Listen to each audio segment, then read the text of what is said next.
Hindi na ako gumagamit ng headset ever since I got this one. Work from home ako, pero hindi kami nagko-call guys ha. And hindi rin ako virtual assistant, so hindi ko kayo ma-refer. But anyway, ganyan yung itsura niya ha. Meron ka dyang volume up, volume down. Tapos meron din for call if you wanna answer calls. And then ito, yung mute button. So ito guys, ginagamit ko lang kasi yung headset ko kapag meron kaming mga meetings, which is parang twice or thrice a week lang. So, ayun, hindi na ako nagamit ng headset because for me kasi, ano siya, parang minsan masakit sa tenga or mainit sa pakiramdam, lalo na pag wala naman kayong aircon, diba? So, ito guys, speaker na siya / mic. And ganyan siya kalayo ha, and kapag may kausap ako sa meeting, like, normal na position, like, ganyan lang ako. Pero, rinig na rinig ako ng kausap ko. Hi, good morning. Good morning, RJ. How are you today?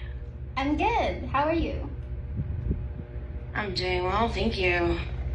It's Thursday, Friday Eve, so... Yeah, almost Friday. Almost Friday, yes.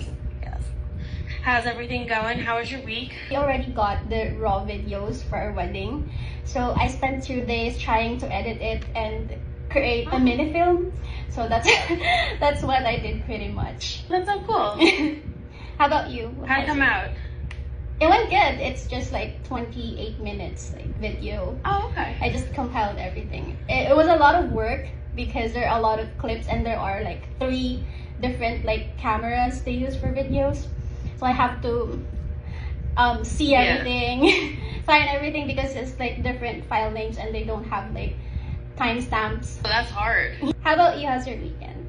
Weekend was okay. I hung out with my nephew, which was fun. But I had the extended weekend because of Thanksgiving, so that was good. Honestly, RJ, Friday I just slept. So it was good though. It was really good.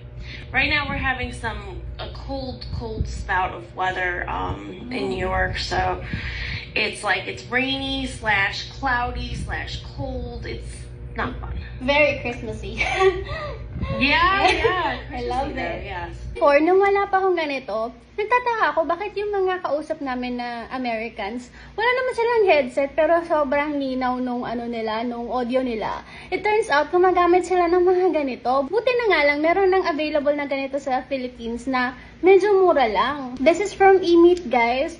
And kahit na nakatapat kayo sa sa electric fan, hindi rinig yung electric fan as long as hindi siya directly nakatapat sa fan. Like, gets nyo ba ako?